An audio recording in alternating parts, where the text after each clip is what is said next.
ಎಲ್ಲರಿಗೂ ನಮಸ್ಕಾರ. ಪರೀಕ್ಷೆಯ ಸಮಯ ಯೂಟ್ಯೂಬ್ ಚಾನಲ್ಗೆ ಸ್ವಾಗತ. ಈಗ ಆಗಸ್ಟ್ 22ರ ದಿನದ ಕರೆಂಟ್ ಅಫೇರ್ಸ್ MCQ ಪ್ರಶ್ನೋತ್ತರಗಳನ್ನು ಕ್ಷಣಗಳಲ್ಲಿ ನೋಡೋಣ. ಲೈಕ್, ಶೇರ್, ಕಮೆಂಟ್ ಮತ್ತು ಸಬ್ಸ್ಕ್ರೈಬ್ ಮಾಡಿ. ತಪ್ಪದೇ ನಿಮ್ಮ ಬೆಂಬಲವನ್ನು ನಮಗೆ ನೀಡಿ. ಇಂದಿನ ಮೊದಲ ಪ್ರಶ್ನೆ.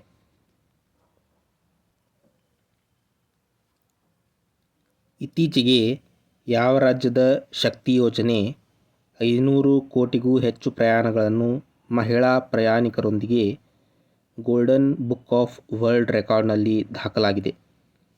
ಗುಜರಾತ್, ಕರ್ನಾಟಕ, ದೆಹಲಿ, ಪಶ್ಚಿಮ ಬಂಗಾಳ. ಸರಿಯಾದಂಥ ಉತ್ತರ ಕರ್ನಾಟಕ. ಮುಂದಿನ ಪ್ರಶ್ನೆ.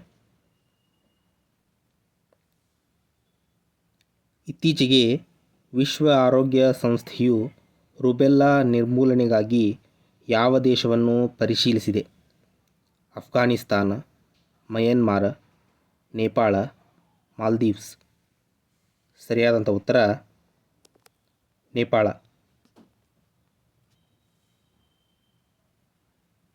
ಈಗ ನೇಪಾಳದ ಕುರಿತು ಕೆಲವೊಂದಿಷ್ಟು ಸ್ಟ್ರಾಟಜಿಕೆಯನ್ನು ನೋಡೋಣ. ನೇಪಾಳದ ರಾಜಧಾನಿ ಕಠ್ಮಂಡು.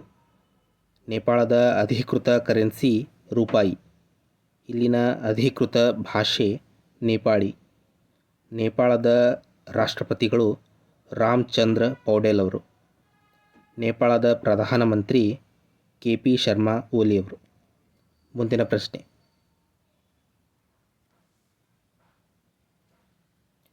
ಇತ್ತೀಚೆಗೆ 2025ರ ವಿಶ್ವ ಸೊಳ್ಳೆ ದಿನವನ್ನು ಯಾವಾಗ ಆಚರಿಸಲಾಯಿತು? 21 ಆಗಸ್ಟ್, 20 ಆಗಸ್ಟ್, 22 ಆಗಸ್ಟ್, 19 ಆಗಸ್ಟ್. ಸರಿಯಾದಂಥ ಉತ್ತರ 20 ಆಗಸ್ಟ್.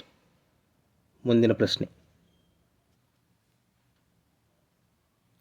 ಇತ್ತೀಚೆಗೆ ಕೇಂದ್ರ ಸರ್ಕಾರ ಎಷ್ಟು ತೇಜಸ್ ಮಾರ್ಕ್ 1A ವಿಮಾನಗಳಿಗೆ 62,000 ಕೋಟಿ ರೂಪಾಯಿಗಳ ಒಪ್ಪಂದವನ್ನು ಅನುಮೋದಿಸಿದೆ?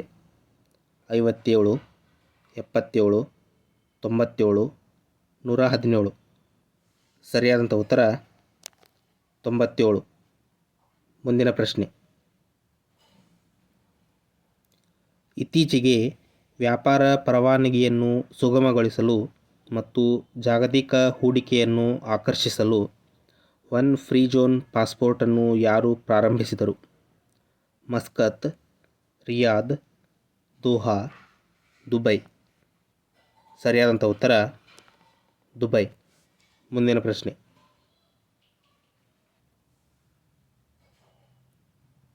ಇತ್ತೀಚೆಗೆ ಲೋಕಸಭೆಯ ಕಲಾಪಗಳಲ್ಲಿ ಯಾವ ಭಾಷೆಯನ್ನು ಸೇರಿಸಲಾಗಿದೆ? ಕಾಶ್ಮೀರಿ, ಸಂತಾಲಿ, ಕೊಂಕಣಿ, ಮೇಲ್ನ ಎಲ್ಲವೂ. ಸರಿಯಾದಂಥ ಉತ್ತರ ಮೇಲ್ನ ಎಲ್ಲವೂ. ಮುಂದಿನ ಪ್ರಶ್ನೆ. ಇತ್ತೀಚೆಗೆ ದೇಶದ 2ನೇ ಹಸಿರು ಹೈಡ್ರೋಜನ್ ಸ್ಥಾವರವನ್ನು ಎಲ್ಲಿ ಉದ್ಘಾಟಿಸಲಾಯಿತು? ಗೋರಖ್ಪುರ, ಕಾಂಡ್ಲಾ, ಮಹೂ, ವೈಶಾಲಿ. ಸರಿಯಾದಂಥ ಉತ್ತರ ಗೋರಖ್ಪುರ. ಈ ಗೋರಖ್ಪುರ ಉತ್ತರ ಪ್ರದೇಶದಲ್ಲಿದೆ. ಭಾರತದ ಮೊದಲ ಹಸಿರು ಹೈಡ್ರೋಜನ್ ಸ್ಥಾವರ ಇರೋದು ಗುಜರಾತ್ನ ಕಾಂಡ್ಲಾದಲ್ಲಿ. ಮುಂದಿನ ಪ್ರಶ್ನೆ.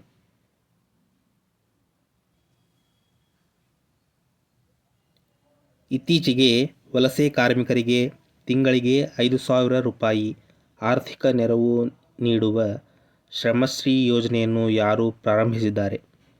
ಮಹಾರಾಷ್ಟ್ರ, ತೆಲಂಗಾಣ, ಅಸ್ಸಾಂ, ಪಶ್ಚಿಮ ಬಂಗಾಳ. ಸರಿಯಾದಂಥ ಉತ್ತರ ಪಶ್ಚಿಮ ಬಂಗಾಳ. ಮುಂದಿನ ಪ್ರಶ್ನೆ.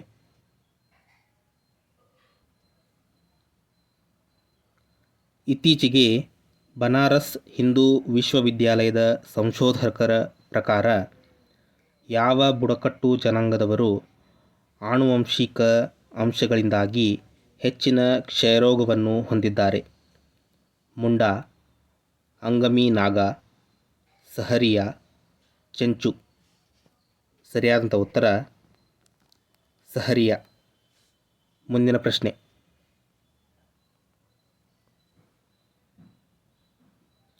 ಇತ್ತೀಚೆಗೆ ಸುದ್ದಿಯಲ್ಲಿರುವ ಔಂಟಾ ಸೀಮಾರಿಯಾ ಯೋಜನೆ ಯಾವ ರಾಜ್ಯಕ್ಕೆ ಸಂಬಂಧಿಸಿದೆ? ಬಿಹಾರ, ಮಹಾರಾಷ್ಟ್ರ, ಗುಜರಾತ್, ಪಶ್ಚಿಮ ಬಂಗಾಳ. ಸರಿಯಾದಂಥ ಉತ್ತರ ಬಿಹಾರ. ಮುಂದಿನ ಪ್ರಶ್ನೆ.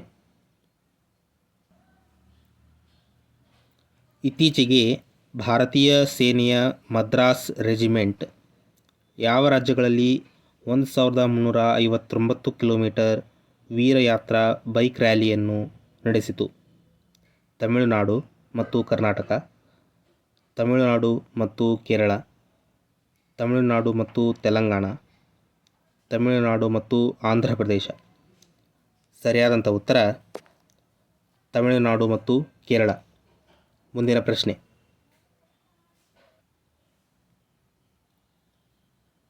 ಇತ್ತೀಚೆಗೆ ದೇಶದ ಯಾವ ಅಂತಾರಾಷ್ಟ್ರೀಯ ವಿಮಾನ ನಿಲ್ದಾಣವು 2025ರ ಅಂತಾರಾಷ್ಟ್ರೀಯ ವಾಸ್ತುಶಿಲ್ಪ ಪ್ರಶಸ್ತಿಯನ್ನು ಪಡೆದುಕೊಂಡಿದೆ?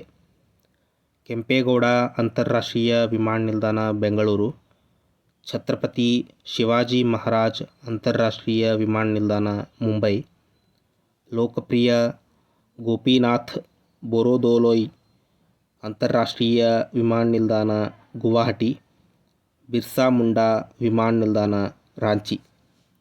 ಸರಿಯಾದಂಥ ಉತ್ತರ ಲೋಕಪ್ರಿಯ ಗೋಪಿನಾಥ್ ಬೋರದೋಲೋಯ್ ಅಂತಾರಾಷ್ಟ್ರೀಯ ವಿಮಾನ ನಿಲ್ದಾಣ ಗುವಾಹಟಿ. ಮುಂದಿನ ಪ್ರಶ್ನೆ.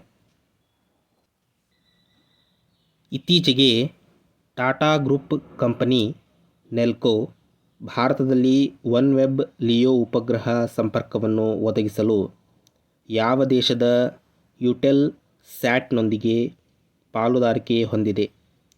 Spain, Italy, Denmark, France. ಸರಿಯಾದಂಥ ಉತ್ತರ ಫ್ರಾನ್ಸ್. ಮುಂದಿನ ಪ್ರಶ್ನೆ.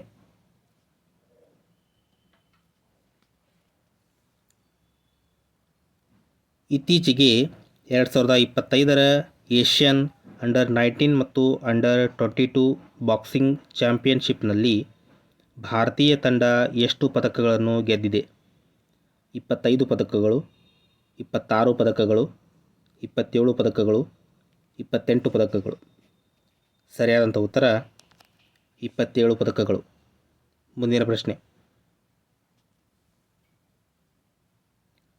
ಇತ್ತೀಚೆಗೆ ನ್ಯೂಜಿಲೆಂಡ್ನಲ್ಲಿ ಕಂಡುಬರುವ ಅಪರೂಪದ ನೀಲಿ ಗುಲಾಬಿ ಗಿಲ್ ಮಶ್ರೂಮನ್ನು ಎಲ್ಲಿ ಕಂಡುಹಿಡಿಯಲಾಯಿತು? ಕರ್ನಾಟಕ, ತೆಲಂಗಾಣ, ತಮಿಳುನಾಡು, ಕೇರಳ.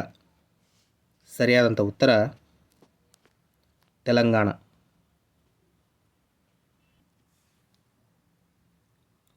ನಿಮಗೆ ಈ ವಿಡಿಯೋ ಇಷ್ಟ ಆಗಿದ್ದರೆ ಲೈಕ್ ಮಾಡಿ, ಆದಷ್ಟು ಹೆಚ್ಚು ಜನರಿಗೆ ಇದನ್ನು ಶೇರ್ ಮಾಡಿ. ಈ ವಿಡಿಯೋದ ಬಗ್ಗೆ ನಿಮ್ಮ ಅನಿಸಿಕೆ ಅಭಿಪ್ರಾಯಗಳನ್ನು ಕಮೆಂಟ್ ಬಾಕ್ಸ್ನಲ್ಲಿ ಕಮೆಂಟ್ ಮಾಡಿ. ಈ ರೀತಿಯ ಇನ್ನೂ ಹೆಚ್ಚಿನ ವಿಷಯಗಳನ್ನು ತಿಳಿದುಕೊಳ್ಳಲು ತಪ್ಪದೇ ಪರೀಕ್ಷೆಯ ಸಮಯ ಯೂಟ್ಯೂಬ್ ಚಾನಲನ್ನು ಸಬ್ಸ್ಕ್ರೈಬ್ ಮಾಡಿಕೊಳ್ಳಿ. ಈ ವಿಡಿಯೋನ ನೋಡಿದ್ದಕ್ಕಾಗಿ ಧನ್ಯವಾದಗಳು.